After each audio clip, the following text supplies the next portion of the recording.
All right, full self-drive 12.5.6.4. This will be a maybe a 1 hour drive, 50 miles highway from the Detroit airport-ish to Troy. Oh, it's taking us on a different route than normal.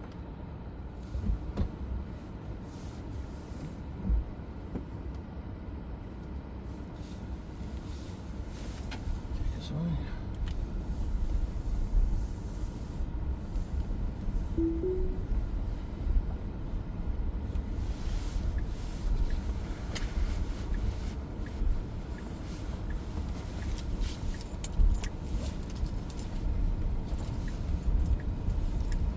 So usually it just blows through the stop sign like it pretty much did there. And it usually will, about half the time it'll blow through this one. Oh, this one we're stopping.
In just 11 days, and wait, zoom in on there. Is that zoom?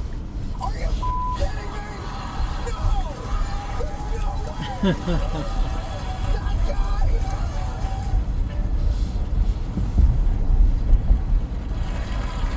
How did,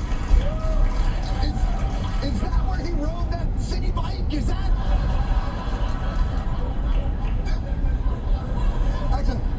Actually, couldn't have been that guy. Today, they did appear to catch that guy today at a McDonald's in Altoona, Pennsylvania. It's true. Look, I'm sorry, guys. Apparently, a bystander at the McDonald's ratted him out. And normally, I would say snitches get stitches, but obviously without pre-approval, there's really...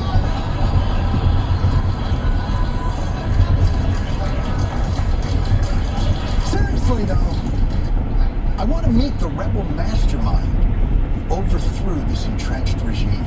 The leader of the Islamist rebel group, Abu Muhammad al-Jawani, arriving triumphantly in Damascus, addressing a crowd at a mosque. My God, all hail Syrian John Turturro. Tell me more about this modern day George Washington. He was been on the U.S. terror watch list since 2013. Significant portions of al-Jawlani's group maintain strong links to ISIS. A former Al-Qaeda member. He's got a $10 million bounty on his head. Ooh, $10 million, eh? Ooh. Hope he never ends up in a McDonald's in Altoona.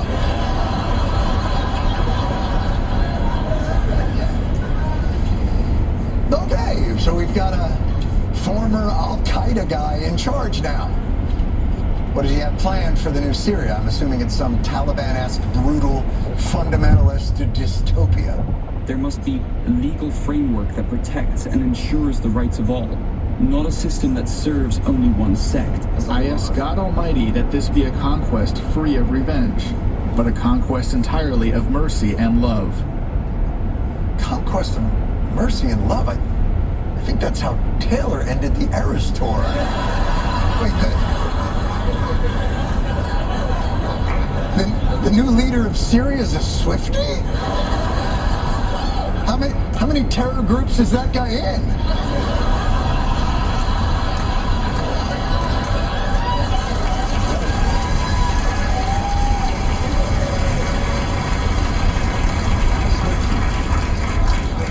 Seriously though, how did an Al-Qaeda associate suddenly turn into Deepak Chopra? You've gone through quite the transformation. Once an Al-Qaeda leader, and now you are projecting this image of a moderate leader and a moderate group. I believe that everyone in life goes through phases and experiences, and these experiences naturally increase a person's awareness. A person in their 20s will have a different personality than someone in their 30s or 40s. I get it. Who amongst us hasn't gone through an emo phase, or goth phase, or a 9/11 phase? You know how kids are. I don't like jihad anymore, Dad. I'm into horses. Jelani's purported transformation to a more benevolent governance gives me hope as our country goes through its hopefully peaceful transfer of power to hopefully a more humbled and mature leader as well. In his first network TV interview since the election, President-elect Donald Trump says he would like to see members of the January 6th committee sent to jail. Honestly, they should go to jail. Or not. That is, of course, the incoming United States president, and I'm assuming future statue haver, Donald Trump, who this weekend was in Europe, continuing the long American tradition of not waiting for the inauguration to become president and head overseas and meet with allies and remind everybody how f***ing weird he is about shaking hands. Top down, up down, bottom, side to side, grab it, hit me on the flippity, and how seamlessly Trump resumed his official duties of looking bored as shit in meetings. This is so dumb. Now, normally the First Lady, Melania, would have been there to say to Donald, "Sit up!" But another stroke of weirdness, Trump was apparently traveling with his predecessor's wife, attending the opening of the Notre Dame Cathedral with Jill Biden. It was a rare moment of conciliation, one that would have given this country hope had it not immediately been undermined by the returning president releasing an actual cologne ad belittling and sexualizing said moment. The caption there saying, "A fragrance your enemies can't resist." The men's cologne and women's perfume are both selling for $199. You won! You won! You don't have to push merch anymore. I find it hard to believe I'm saying this, but it's beneath you. I mean, for God's sakes, you don't see Jelani out there pushing product? I conquered Syria, and now you can conquer dry hair follicles with my new line of beard oil. When we return, Ben Winkler will be joining us. Don't go away.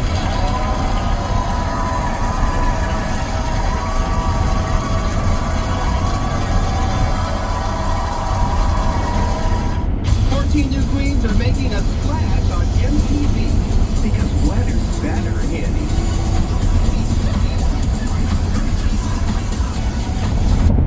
No,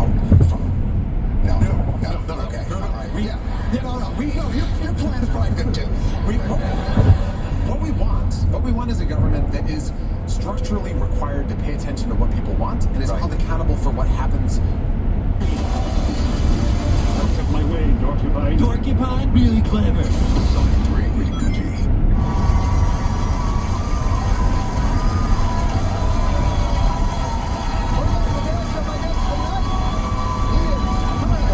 The head of the Wisconsin Democratic Party, running to be chair of the Democratic National Committee. Please welcome to the program, Ben Wickler. Sir!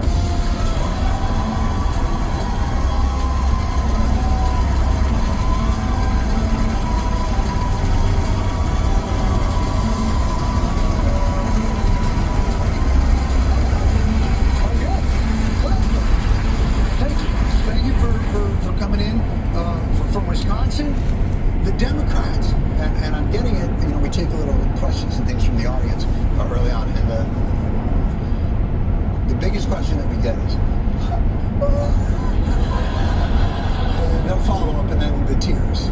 Yeah. Sometimes vomiting. It appears the Democratic Party is slightly broken. You run the Wisconsin Democratic Party, which was broken before you took it over. There was a supermajority in Wisconsin. The Supreme Court of Wisconsin was diabolically making changes to withstand power. Scott Walker was the governor. How did you turn that situation around? So Republicans took over Wisconsin in 2010 and immediately smashed unions, suppressed voting rights, gerrymandered the living daylights out of legislative maps to make sure they'd never lose power, even if voters tried to throw them out. And for years, it looked as though Wisconsin was going to fall off the cliff, be a state where Republicans controlled everything, whether voters liked it or not.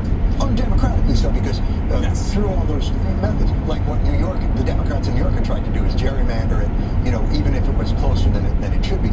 Those were the methods they undertook. So 2012, 2018, Democrats won a majority of the votes for the legislature. Republicans got almost 2/3 of the seats. And 2018, I moved home and volunteered. Governor Evers, now Governor Evers, ran, and in a landslide year for Democrats nationally, he won by 1.1 percentage point. Super, super close. It was like we'd grabbed a branch as we fell off the side of the cliff, and we're pulling ourselves up by fingernails. Republicans then took away a bunch of the powers he'd been elected to wield. Republicans re-gerrymandered the state through the state Supreme Court after that, and I was elected chair in 2019. With the goal of supercharging our kind of grassroots organizing and how we communicate across the state. And year over year, we won two critical state Supreme Court races. We were able to re-elect Governor Evers, stop a Republican supermajority. Finally, a new kind of pro-democracy majority on the state Supreme Court struck down the gerrymander. We stopped Republicans from preemptively impeaching a Supreme Court justice. Right. And this year, finally, for the first time in 15 years, we had fair maps. And it meant that even in a year where we were basically 50-50 statewide in terms of the votes, we flipped 14 state legislative seats. It is now, Democrats are on track to win a majority in both legislative chambers in 2026. Wow. We re-elected Tammy Baldwin to the U.S. Senate. We actually added votes for Harris relative to Biden. We were the battleground state, the whole state in the country that came closest to defeating Trump, where Trump still won. There was a lot of Republican turnout. There's still work to do. But we're a democracy again. And so that is the goal. That is the fight that we're fighting. Here's the idea. I'm just going to throw it out there. I'm just spitballing. We gerrymandered the shit out of that place and appoint a bunch of Democrats to the state Supreme Court and cut all the power out from... No. Okay. No. All right. Your plan is probably good too. What we want is a government that is structurally required to pay attention to what people want and is held accountable for what happens, whether or not they actually deliver it. Was it only a structural issue? They're gonna fall. Did you make any changes to the messaging to connect? Because, again, I don't want to give the impression that I think that this election the Democrats lost because structurally things were against them. I think they have a messaging issue. I think they have a what do they stand for issue. I think there's both. Okay. And I will say, in this election just now, if Republicans hadn't taken over the North Carolina Supreme Court in 2022 and then gerrymandered that state, then right now Democrats would have a majority in the U.S. House of Representatives. We're where we are because Republicans have paid attention to these down ballot races that the rest of the country doesn't even notice, that have enormous consequences later. right now, Wisconsin has a state Supreme Court race in April. Susan Crawford versus Brad Schimmel. Most Americans have Schimmel never versus heard of Crawford. But my point is, the thriller in Manila. But there are Susan Crawfords and Brad Schimmels all over the country. Don't say that. As a national, here's my point. The National Party, there is an infrastructure piece, which is to have a strategy in every state to prevent that state from being rigged and thrown out of whack. I see. And that's part of what we need to do at the Democratic National Committee. That's why I'm running for DNC chair now. And you're running to be the national DNC chair. Yes, I am. You are outside of, though, the establishment. Look, one of the things that's been difficult for the Democrats over these past years is they have been a real status quo establishment party. They suppressed, I think, Bernie's role in the 2016 election. They've put their thumb on the scales pretty clearly. You're an outsider. Are they going to put their thumbs on the scale against you? I think Democrats across the country, members of the Democratic National Committee, there's a real sense of unity that we need to change and adapt and win elections. And the question is how we do that. And to me, it is these two things. One of them is organizing, building the kind of infrastructure and apparatus, supporting state parties across the country to have the kind of strength that has made such a difference in Wisconsin. And the second piece is that we need to show people, working folks across the country, and this is across race and ethnicity, this is rural areas, small towns, cities, suburbs, that we are fighting for them and that we mean it, that we know this is not a game. And that to me is the central thing, that we know Trump next year is going to try to pass a multi-trillion-dollar tax cut for the richest people in the world. And he'll do that by trying to cut health care. They're talking about cutting the Veterans Administration and veterans benefits. That's stuff that the vast majority of Americans do not want. Mm-hmm. And Democrats need to get caught trying to fight back against that and to create a country that works for working people. Right. But see that.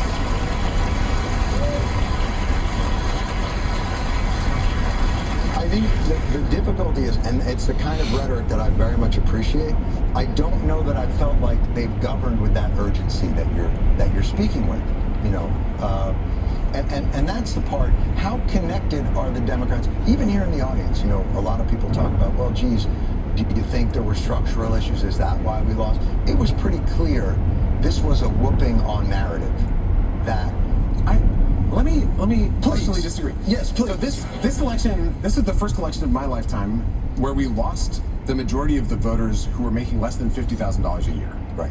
And those voters have a lot going on in their lives. A lot of them are the people least likely to be watching political news, hearing really either side's message. And they're folks who often got a lot of financial support during the pandemic when we passed expanded unemployment insurance and child tax credit, all this stuff that really made a difference. And then it went away at the same time as prices went up. And if you're experiencing, you have less money in the bank and you have to spend more to fill a prescription or buy your groceries or ensure you don't lose the home where you're putting your kids to bed, then you're going to vote for change. You're going to vote for something else. Correct. Now, Trump is going to make things worse for working people. And Democrats, that was the argument that the Democrats were making, that he's going to make it worse. I guess, but I think we're saying the same thing. We're saying the same thing. Yeah. And I think a lot of people did not hear our message. And when some people who heard it didn't believe it. But those are the two things. Let me ask you where voters are and show it. Because say it like we mean it. You were saying people making less than $50,000 don't really connect with the news, so they don't hear our message. But what they do feel is your governance. Yes. That's my point. And I agree with that. I think part of it is Democrats are defending a status quo that people feel is not delivering on the discomfort they have in their real lives. I think that during Trump's first administration, sometimes we'd say, this is not normal. And it wasn't normal. But it's also the case that what's normal is not necessarily okay. Boom. It is not okay. Boom. That people can't get an inhaler for their kid. Amen. And we have to show that this pisses us off. Oh my God, I'm getting excited. Yes. You actually have to make this. Thank you. It's like the fight in people's lives. That is the point of this work. All right. The only measure of report phantom breaking.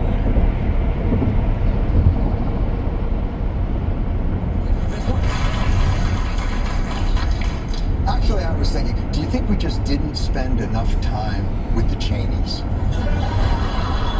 that the issue?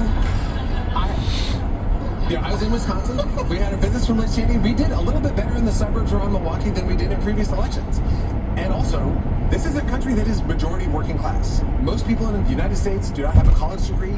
They work for a living. They don't live off returns on their investments. Right. And if we're not winning working class voters, again, across race and ethnicity, if we're not winning with those voters, we're going to lose. And we are the party that actually believes everyone should be able to join a union and fight for better working conditions and wages. We're the party that thinks that no one should have to go to bed hungry because their parents didn't have enough money to put in a down payment for them. People shouldn't have to choose between rent and groceries. This is stuff that Democrats believe to their core. And we need to communicate it through our actions and our words and where it is that we show up. So that we're listening. Yes. And then we're speaking in language that actually resonates for people. That is the work of the Democratic Party. It's like wrestling a bear. You're a giant man with a golden tongue. What do you think ultimately, because I completely agree, one of the fundamental problems that the Democrats have had is they co-signed to this sort of what they call the neoliberalism, economic supply side, deregulation, NAFTA, all these other things, and they never clawed it back. And what we keep hearing is, well, we just need to raise taxes on billionaires. But if you haven't convinced your voters that the money that is raised will be spent wisely and with value, none of it's going to matter. Isn't it? Look, the Democrats have a harder road to hoe. Yeah. Because they're the party that believes government needs to be there and play a vital role in balancing out corporate interest and helping people's lives. It's not nihilistic like the other, which is like blow the whole thing up and reduce it to the size you can drown in a bathtub. So is that a message of competence that people can wrap their heads around in the Democratic Party? You have to prove it out. Right. To be able to earn. They've done that in Wisconsin. They've done that in Wisconsin. And Governor Evers ran on fix the damn roads. And then he fixed the damn roads. So in Wisconsin... Can I tell you something? The Wisconsin people, they sure like the spicy talk. Yeah, sometimes there's pepper jack in the cheese. I know what you're talking about. Fix the damn roads. Ooh. But what happened, so that was 2018, right? 2022, in Wisconsin, it's so evenly divided. 5 of the last 7 presidential races has come down to less than 1 percentage point. And that means that there's usually this slosh back and forth. If there's a Democrat in the White House, Democrats lose the governor's race. That's been true ever since 1962. That was the last time we won by 1 percentage point in 1962 with the Democratic president. And Governor Evers won in 2022 by 3.4 points. He tripled his landslide 1.1 point margin in 2022. And that was in no small part because people could see that he was actually delivering on what he talked about, and it touched their lives directly. Right. He had ads in every county about what he'd done in that county to make people's lives better. And I think politics can make people so cynical. It can be so frustrating. Sometimes it feels like the only thing people want to do is attack each other. You have to actually show your work and show how what you have done will make someone's life better to have any possibility of building trust. And I think you're right. The Republican project is to create so much corrosive cynicism that people give up and walk away. That is kind of their mission. And when they do that, vote to overthrow any status quo. Yeah, vote to overthrow the status quo. But then what they do is they use that cynicism to tear up the place and hand out the pieces to the richest people in the world. Right. And for Democrats, we have to show that they're fighting for people, that it works, that we can deliver. And in this moment, as an opposition party, we have to fight against these attacks and also make a proposition that we think we should be a country where everyone has basic freedom and dignity, where working people can actually support their family or aspire to have a family if they want to, that people should be able to live their lives and know that if they work hard, that they're going to have a decent life, that it's not rigged against them. When you do this, I'm assuming that the Democratic National Committee has meetings. Yes. And you're at those meetings. Yes. And you say this with that great passion. You don't use words like damned because we're a delicate party. What is their response to it? Do they throw analytics at you? Do they throw data? Because I have watched the people that were running these presidential campaigns on a variety of platforms, and I've been stunned at the lack of accountability or even reflection. And I'm curious if that's been your experience in the meetings. I will say when the Democratic National Committee meets, I was just in a meeting with the state chairs. People do this work because they believe in actually fighting and making a difference. And it is often totally thankless. And it is often really tough. And often the choices that people are making are between two bad options when they're in these roles. And so people are mad at them because they chose a bad option that was actually worse than the other one. It is really, really hard to do, to win these elections, especially when you're facing a wall of attacks and people who think that all politics is corrupt, and you're like, I'm actually just trying to make sure that kids can get lunch when they go to school. Right. So I don't think that there is this kind of cynicism. I think that there's a system. No, I don't mean cynicism. I mean defensiveness. Defensiveness. Yeah. I think that we're kind of in a system that is generally broken. Money has this giant role in politics on both sides. People's attention is in a million different places, so you can scream something from the rooftops and almost no one will hear it. Often, if you work in politics, you're being told all the time, hey, you should do this thing. And you're thinking to yourself, I do that every single day, and no one notices it. So it is hard work. You talk about messaging, you have to build an infrastructure if you want to get the message out. You actually have to have, you talk about door-to-door organizing. We build neighborhood teams so neighbors are knocking on their neighbor's door, so that it's someone that you actually know. So much who comes to where you are. That's how we do it in Wisconsin. It blew my mind that they were like, we had strangers knocking on people's doors 3 times, and you're like, you're lucky no one got killed. But you have to do that for years to get to the point, right, where it actually connects. But so your energy, though, I have to tell you, and I have talked to DNC chairs and people that have been interested, you have a different energy than they do. I'm telling you, they have a more corporatist vibe. That's been the vibe of their, I can remember Tim King, God bless, good dude, but he came on the show when he was a DNC chair and he was like, we have door knockers. And I was like, oh my God, we're in the shitter. Like,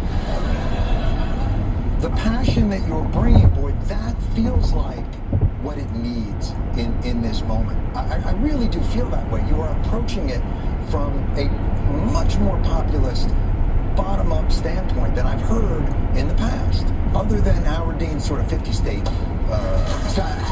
I believe it. I really appreciate it. I appreciate it. I appreciate the nice compliment. I will also say that there are so many people, there are thousands of people who work in politics, and sometimes you're buried in the numbers, and you're trying to, like, when you use this phrase, then people are like, what the hell are you talking about? So you got to use this phrase. And a lot of times in politics, people, when they're on your show, they're trying to remember all those things about, like, what might be a landmine if you step on it, and it's going to blow up in your face. And you're trained to do that in politics. You're trained to try to, like, navigate through these incredibly tricky waters. And that is sometimes important work to hold a coalition together, but it's easy to get lost in that and not actually go to the whole point of the thing, which is to fight in a way that makes a difference in people's lives so that they remember who was on their side when something went wrong. And they understand who's trying to rip them off. Like, that is the reason why politics actually matter. Is someone writing this down?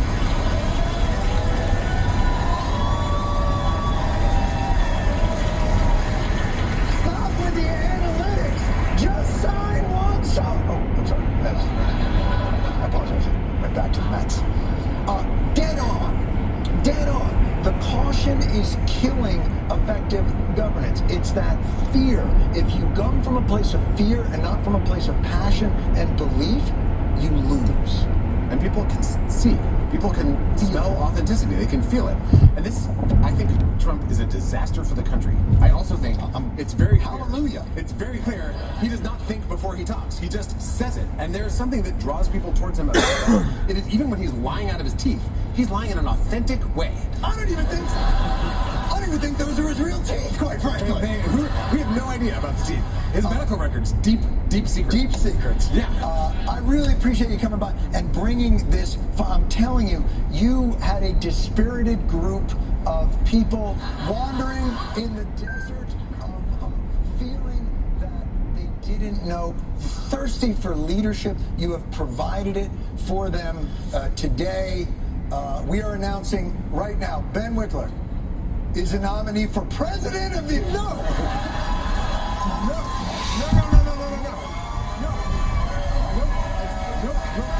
One more second!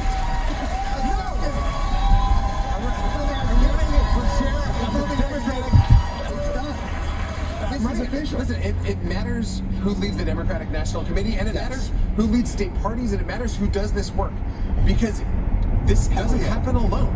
You have to have millions of people involved to be able to make elections like this work. I'm running to get people involved. I want people to join, fight, and win. What are we doing? Thank you. Thank you for everyone.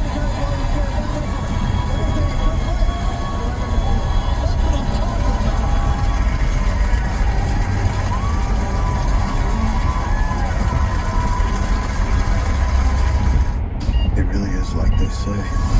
You're like those, then actually it's possible that inflation goes back up again rather than coming down further. Katie, we're talking about tariffs as well. Let me play that for you. Here he is with Kristen Walker. You are now proposing tariffs against the United States' three biggest trading partners. Economists of all stripes say that ultimately consumers pay the price of tariffs. I don't believe Can you guarantee American families won't pay more? I can't guarantee anything. I can't guarantee tomorrow. But I can say that if you look at just pre-COVID, we had the greatest economy in the history of our country. And I had a lot of tariffs on a lot of different countries, but in particular China. I think tariffs are the most beautiful word. I think they're beautiful. It's going to make us rich. Katie? Well, the problem with protectionism is two can play the game, right? America can impose tariffs on Canada and Mexico and China and a whole host of other countries. And Donald Trump at one point has suggested that there's going to be blanket 10% tariffs across countries, imports from every country in the world, higher from China even. But then those countries retaliate. They don't like having tariffs imposed on their goods, and the only weapon they have at their disposal is to impose tariffs on American goods. So not only do imports into the United States become more expensive, American exports become more expensive, and so Levi's, Coke, beef, cars, things that America builds are more expensive to sell abroad, and that makes it harder for people to sell them abroad, which makes people poorer in this country at the same time that the imports that they may depend on are getting more expensive. America at the moment is a net importer of food for many, many years. Most of its history, America's been a net exporter of food. At the moment, America is a net importer of food. Having tariffs on a country like Mexico, that's really going to hurt people's grocery bills as well. Say goodbye to your last bowl of guac. This is from the New York Times. Quote, hours after Trump's late November Truth Social post threatening a new round of tariffs, Mexico's president, Claudia Sheinbaum, responded, quote, for every tariff, there will be a response in kind. Just as a reminder to the incoming administration, 2/3 of vegetables and almost half of fruit and nut imports to the United States come from Mexico. And how many avocados, Molly? 90%. So this is a real problem for Trump's whole I'm going to bring prices down thesis, right? Because deportation makes labor more expensive, makes prices for farming, for things that are farmed in America more expensive. And then tariffs, if they ignite a trade war, which is certainly what President Sheinbaum is saying there, will make everything more expensive too. So again, he had trouble. He did enact some tariffs that did well and that the Biden world actually kept going, but then he had some that really did crush farmers. Remember that? And he had to, pay them. He had to give them tax incentives. So I do think tariffs are really dangerous. Also, I think Trump is, remember, on some level, he wants to please people, and he cares so much. I mean, again, he doesn't want to please that many people, but he cares a lot about the Dow. And so if he starts doing things that are really inflationary and starts driving the Dow down, that is going to be a sort of interesting moment for his presidency. Yeah, I mean, it's all about the brand, not really the quality of life. Mm-hmm. How about him just admitting, I can't guarantee anything? One of the things, look, politicians lie, they sort of fudge things, but he has never been bound to the truth in any possible way. So he made a lot of promises on the campaign trail this time that really we saw the Biden administration unable to fulfill, right? What are you going to do? Are you going to cap the prices of things? How are you going to make them cheaper? The mechanics of it are just impossible. Yeah. All right, no one's going anywhere. When we come back, we'll turn to Kari Lake, two-time election loser, frequent election denier, is getting a big new job in the Trump administration in a role where the truth is supposed to be front and center. We'll have that incredible story after a quick break. Kids in Need of Desks, a partnership that I created with MSNBC and UNICEF to deliver desks to schools in Malawi. We also provide scholarships for girls to attend high school in Malawi. We're a public high to JP Morgan Chase and saying just keep it. They are buying something. They're buying the treasury bonds. Okay, so now why does JP Morgan Chase want to sell those? I mean, they bought them for a reason, right? And presumably they thought it was a good investment to begin with. But in that moment of panic, they want to dump it on the Federal Reserve. Why? Well, first of all, it's much better to have cash for any of these institutions, because cash is freedom. Cash can be turned into other bets. And there's a relationship between banks anyway, whereby they have to keep a certain amount of collateral, of sort of high quality bonds anyway on their books. So it's not so much that they buy them as an investment, but they buy them in order to be able to do other risky things. And they get to say here, you know what, we do all these risky things. We create all these different kinds of derivatives and all sorts of different leverage transactions. We lend out to institutions that do the same thing and so forth. We're part of creating risk in the financial system, but as part of our bargain to be able to do that, we have to keep some safe stuff on our books, and U.S. Treasuries, for example, are considered safe. But JP Morgan Chase, for example, doesn't buy those treasuries as an investment. What happens is the government allocates, when it borrows money, it issues these bonds, and it pays interest in order to borrow the money that these bonds are worth. So what happens is JP Morgan and other major banks are called primary dealers, which just means that they get these treasuries from the government and they get to sell them on or not sell them on, depending on what they feel like doing. So they're kind of middlemen, but they can also keep them. So what it comes down to is that they have this stuff anyway, but they're basically giving it to the Fed in return for cash, and they never have to give the cash back. And cash is way freer. And that's why it zooms into markets, it zooms into buybacks, it zooms into stock options for CEOs just far more quickly than it then could go, say, through the banking system into helping to finance the building of the real economy, or strengthening consumers in any sort of way in relative to that. So I want to talk about both sides of that. What does the Federal Reserve eventually do with those bonds? Well, so at the moment, they keep them. So this is where the permanent distortion, the idea of permanent, comes in. For the most part, what they do is they keep those bonds, treasury bonds, mortgage bonds, other forms of bonds on their books, different kinds of bonds on their books, usually government bonds plus something else. And they just basically keep them there. It's like a placeholder. It's like a marker for the cash that they give to the financial system, which ultimately gets into the market. So the bonds don't really go away. The only thing that happens, and this is what the Fed has said they've been doing recently, or they will do, is the Fed does something called a roll-off. So just like a snowball sort of rolling down a hill, sort of as it goes down, it gets its own momentum, but it's not like they're really creating new snowballs. They're not actually selling the bonds that they have. They're not asking for that money back. All they're doing is letting them basically mature. So if they hold a bond that's a 5-year bond for 5 years and it basically matures, all they're doing is not replacing it with another bond. And as a result, the size of everything that they own goes down a little bit because that bond is no longer in play. So they're not actually trying to sell. And that's kind of the key thing here. It's kind of like a permanent injection of cash. And it's not just from the Federal Reserve, from all these other central banks into their financial systems. They're not trying to sell the bonds that they have back or anywhere. They're just an extra buyer of debt.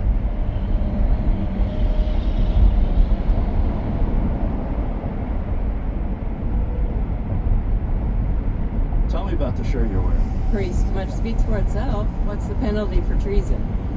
Death. Everything was phenomenal under Donald Trump. And now it's Obama calling the shots right now. It ain't Biden. Is Obama calling the shots? I believe so. None of this would be happening if they hadn't stolen the 2020 election from Trump and Link Pete. If you could have an option of 4 years of Donald Trump as a dictator or 4 years of Joe Biden as a president, what would you choose? Donald Trump.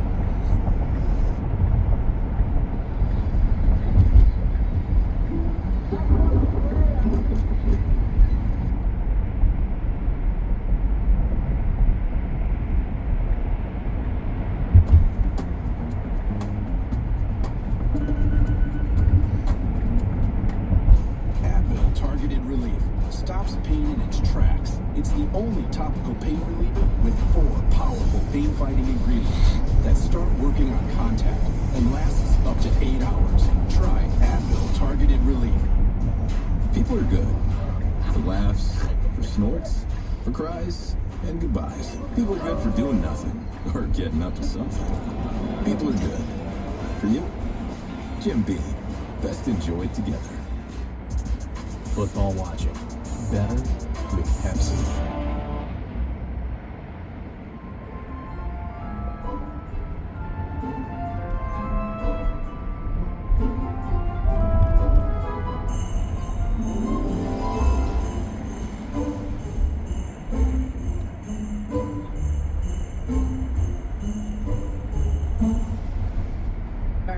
Which broadcasts every week to some 330 million people around the world in 48 different languages. I know because it's a competitor of the BBC, and its journalists are annoyingly good at what they do, and it's an incredibly valuable media organization that promotes the values of democracy around the world and does report free and fairly. It is sometimes seen as a kind of voice piece of the American government, but it's not usually seen as a voice piece of the specific person who's in the White House. And that's what appointing Carrie Lake will do. And that the real danger, I think, to the Voice of America for what's happening here is that it's very hard for a news organization to, as the BBC does, to promote itself as a news organization that reports freely, without fear or favor, and reports objectively. And once you have taken the step of being seen as political in the sense that you are controlled by whoever is in the White House, I don't know that the Voice of America can come back from that. So I think the ramifications of this pick, the sort of history-breaking nature of this, will last for a long time. I mean, the Voice of America has always been seen as representing America, but not as representing one president. It's particularly kind of having a director who denies election results and has herself promoted conspiracy theories. I've interviewed her. She gave me exactly the same responses as she gave Dana Bash, that, you know, there was evidence out there, but she has never produced that evidence. I think already she's sending a signal that she'll do just what Caddy is suggesting, Molly. Last night she posted this, quote, "Under my leadership, VOA will excel in its mission, chronicling America's achievements worldwide." The VOA's stated mission is not to promote America's achievements. Its website says it is, quote, "committed to providing comprehensive coverage of the news and telling audiences the truth," end quote. VOA also emphasizes a firewall, and its website says that firewall, quote, "prohibits interference by any U.S. government official in the objective, independent reporting of the news." Yeah, this is not something that Carrie Lake seems like a natural choice for, considering her. I mean, she said she was governor, and then she ran for Senate, and she was convinced she was going to win. I mean, the people of Arizona have rejected her pretty summarily. And now she has this plan to remake this, you know, it's a straight news service, right? And it's not supposed to be opinion. And there is a real difference between, you know, opinion columns, like the kind of stuff I write, and straight news that is just the news with no one's opinion in there. And I think they're going to run afoul pretty quickly. I mean, look, Trump has always had this thing about the media, and part of it is because he sees that there's power. There's power to expose corruption. I mean, there's a reason why this is such a sticking point for them, and I think it is really scary. I had forgotten about some of this chapter from the first Trump term, Caddy, but there was a spectacular collision of what we're talking about, the truth and the politics in the first Trump term. In June of 2020, 2 VOA directors, veteran journalists, resigned after Trump appointed Michael Pack, as we mentioned. In May of 2023, federal investigators determined that Michael Pack was examining ways to remove executives and journalists from the agency and VOA due to their perceived political beliefs. They were later reinstated and exonerated by the State Department Inspector General. But Trump, you know, thinking that there's some mandate for doing everything his way, is making the most jarring, and this isn't even controversial. This is someone who embodies the opposite of the agency's mission. And look, I can see why he would want to do this. If you believe, as he does, that he has quasi kind of, authoritarian, huge mandate that he has won as massively as he believes he has won, even though we now know he hasn't. Having control of media organizations has a very special place. I mean, I'm not for a moment comparing what is happening here to what has just happened in Syria, but we knew what had happened in Syria had happened because the very day after the rebels entered Damascus, what did they do? What was their primary objective on that day? It was to take over the television station and start broadcasting. You want control of media organizations. You want them. And in this case, it would be, promoting the value of protectionist economics, what we were just talking about earlier in the program, about tariffs, the value of, populist policies, the value of securing borders against migration, the value of fossil fuel energy, for example, the value of deregulation. I mean, you can see how it's quite easy to have a sort of not even particularly subtle editorial slanting of the kinds of stories you run to promote the policies of that particular administration. The problem, I really think, is, okay, so that happens for 4 years, but the damage is done. It's so hard for a media organization that's trying to be objective to re-establish a reputation for objectivity once you've been unobjective. And you can... The VOA, I know, because I've lived around the world all my life, is slanted, is seen as promoting American values, but is not seen as promoting an administration's values. And I think that's going to change now. KK, Molly Dorn-Faz, thank you both so much for spending time with us on all these stories. Truly remarkable. Another break for us. We'll be right back. If you're living with dry AMD, you may be at risk for developing geographic atrophy, or GA. GA can be unpredictable and progress rapidly.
Merges, and I have yet to see this car put on its turn signal. Yeah. I think it heard me. The Federal Reserve was buying toxic derivatives, swaps, etc., especially in the 2008 crisis. So now they weren't buying really safe U.S. Treasury bonds. They were buying really risky stuff that was junk, right? And they weren't purely junk. They had some value. But the banks got to sell it to them at basically the previous market value, like almost pre-collapse, right? And then Treasury gets them at a lower value. And here's the part I never understood. What happens if the Federal Reserve, quote unquote, loses money? Like, let's say they bought, whether it's Treasury bonds or the toxic derivatives, and they bought it for $1 trillion, and now all of a sudden it's only worth $900 billion, and so they lost $100 billion. Where did they get that $100 billion? This is like a really, really, really good question, because it doesn't matter. There is no accounting or accountability for which the Fed has to in any way report a loss on its book or sort of be penalized for managing of assets that have losses in them. And actually, even Treasury bonds right now,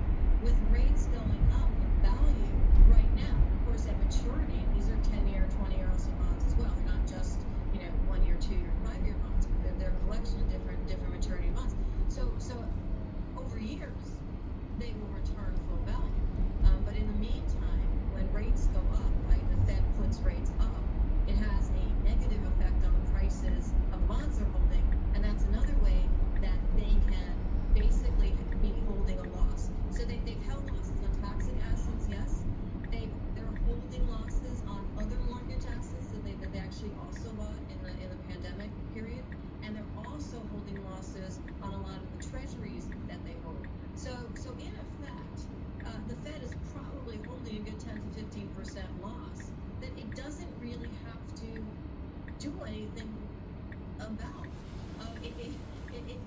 There's no penalty there. Mutations impacted people who had been released from prison and placed on home confinement during the COVID pandemic, with President Biden saying the recipients, quote, have successfully reintegrated into their families and communities and have shown that they deserve a second chance. America was built on the promise and possibility and second chances. As president, I have the great privilege of extending mercy to people who have demonstrated remorse and rehabilitation. The president noted he plans to take more steps in the weeks ahead. We'll keep an eye on that. Another break for us. We'll be right back.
I did not realize how I had the steering wheel heat on because I haven't touched it this entire drive.